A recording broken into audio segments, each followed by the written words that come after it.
Hello children, today's story is again about David. David, who we heard about last week. And this week we're going to hear about how David showed God's kindness to someone. I think you would like it when people are kind to you. And I think there would be a lot of people who would show you kindness. Your mum, your dad, your grandparents, people at church, people at preschool, and so on. And I think there would be times when you show kindness to other people, like when you share a toy with a friend, or when you help mum by tidying up your toys. Well, do you remember last week we heard about David the shepherd boy? David wrote some wonderful songs about how kind God was to him. Well, when David got a bit older, he actually had a very, very good friend called Jonathan. And Jonathan was a prince, and Jonathan used to give David lots of presents. Now, David knew that one day he would be the king of Israel. That is, he, David, would be the king.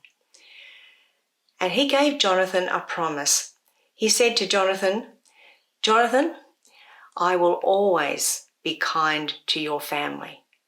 I will always care for them." Well, later, David did become the king of Israel. He lived in Jerusalem in a palace. One day, King David thought about that promise he had made years before with his best friend Jonathan. And David wondered what had happened to Jonathan's family. David heard about a man named Ziba.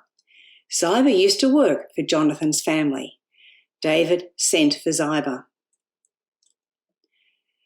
"You can see Ziba here, bowing before King David." David asked him, "Is there anyone left in Jonathan's family? Is there anyone I can show God's kindness to?" Ziba said, "Jonathan had a son. His name is Mephibosheth. He is grown up now. But when he was little, he had a bad fall, and his feet were hurt, and now he can't walk very well." David was glad that he could show God's kindness to Jonathan's son. He asked Ziba, "Where does Mephibosheth live?" Ziba answered, "He lives in a town far away from here." So David had Mephibosheth travel to Jerusalem to his palace. And then Mephibosheth walked in slowly to meet David. You can see he has damaged feet. He may well have had crutches, just as the picture shows us.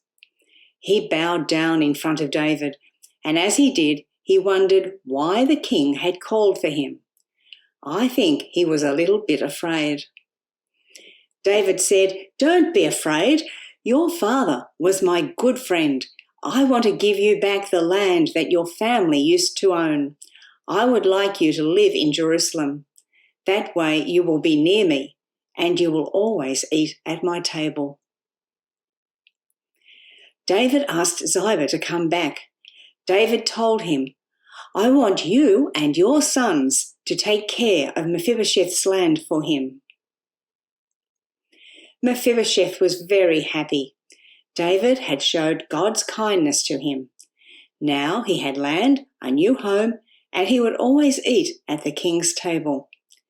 David showed God's kindness to Mephibosheth, and we too can show God's kindness to other people too. And children, I emailed your parents the craft activity for this week, and this is it here. You can see Mephibosheth here is coming to see King David, and look at his face. He's not completely sure about what all this is about. You can see he's got crutches, and he comes to meet King David. And on the other side, here is Mephibosheth. He's a happy man now, isn't he?